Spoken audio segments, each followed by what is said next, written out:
Today on this video I will be discussing about the idea of India. So without getting further delay, let's get started. Many Indians, despite their socio-economical background, have many wrong notions about the very idea of India.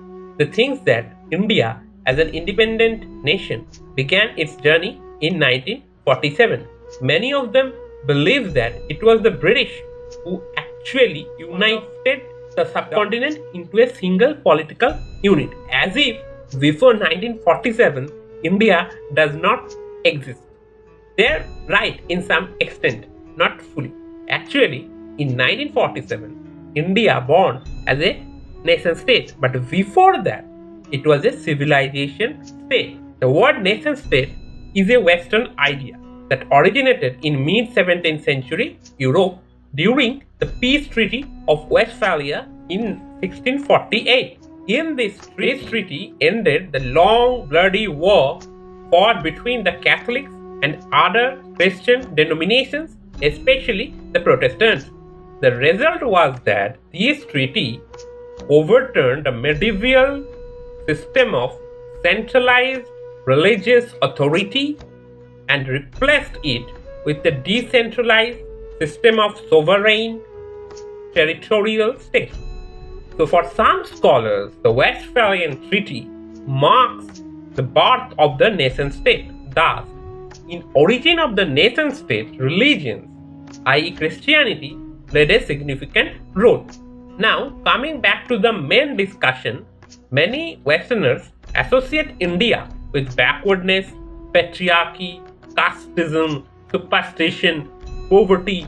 For them, the only good things India has are secularism, religious tolerance, syncretic culture, Bollywood, Islamic architecture, etc. They think this way because they have a very limited understanding of the civilizational heritage of India. They tend to forget that civilization and nation are totally two different terms. A nation generally has one common language, ethnicity, and culture within a single political umbrella, whereas a civilization can be divided into many political units, can have many languages, ethnicities, and traditions, but has the same cultural identity. The nation state is a relatively new idea, but civilization is a much older and broader version than that.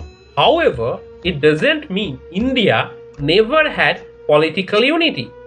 There were historical cycles when the almost whole India was part of a single political unit. For example, during the Mauryan period, the Kushan period, India, that is Bharat, as Article 1 of Indian Constitution suggests, is one of the oldest civilizations in the world. Indian civilization is at least 10,000 years old. The oldest Indus Valley site that archaeologists found is Virana, which is situated in present-day Haryana. The site is almost 9,700 years old, and our civilization may be way older than that. But we still have no archaeological evidence to prove it.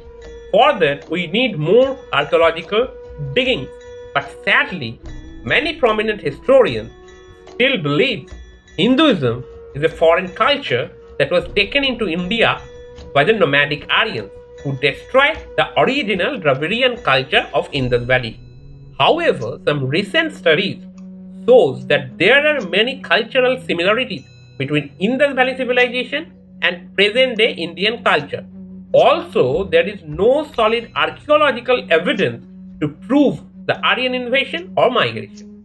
But I shall not discuss this topic in this video. Maybe I shall discuss it in the future. During the Vedic era, Indian sages composed the Vedas, one oldest spiritual and philosophical text. Even some hymns of Vedas are written by the women sages. Upanishads, Brahmanas, Aranyaks, and Samhitas are also composed based on the teaching of the four Vedas. 6 schools of Indic philosophy are also comes out this era from the teaching of the Vedas. The Vedic literature contains vast amounts of knowledge on topics such as philosophy, spirituality, consciousness, karma, moksha, rituals, mantras, ceremonies, ontology, etc.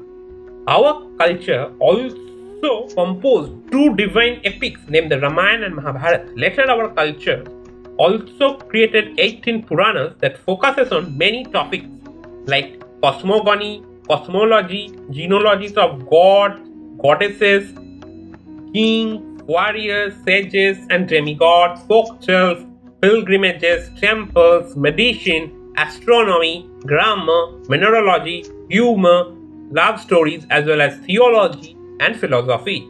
Buddhism, a sect of Sanatana Dharma, also played a significant role in spreading the Indian culture in East and Southeast Asia. India also achieved heights in the fields of astronomy, mathematics, surgery, biology, and architecture. It was India that discovered the use of zero. The numerals that we use today also originated in India. The vast Indian knowledge system also spread around the world, first in the Greek world and then in Southeast Asia, later in the Arab world, which spread it to Europe and indirectly influenced the European Renaissance. India or Bharat is not a mere country or geographical region, but a living civilization. Even after multiple invasion and colonization, India still remains intact due to its deeply entrenched cultural identity on Sanatana Dharma. While the idea of a nation favors individualism, the idea of India favors universalism. That is why we should stop judging India through the lens of the West and see it through the lens of the Indic perspective. But unfortunately, many Indians, due to their colonial hangover, still echoes the narratives set by the West. Our education system is also responsible for this to some extent. If Bharat really wants to rejuvenate its past status as a civilization state, we have to decolonize our thought process. For this, we should stop following the West blindly. Otherwise, Bharat, the only surviving civilization of the ancient period, would disintegrate into ruins. Jai Hind, Vande Mataram.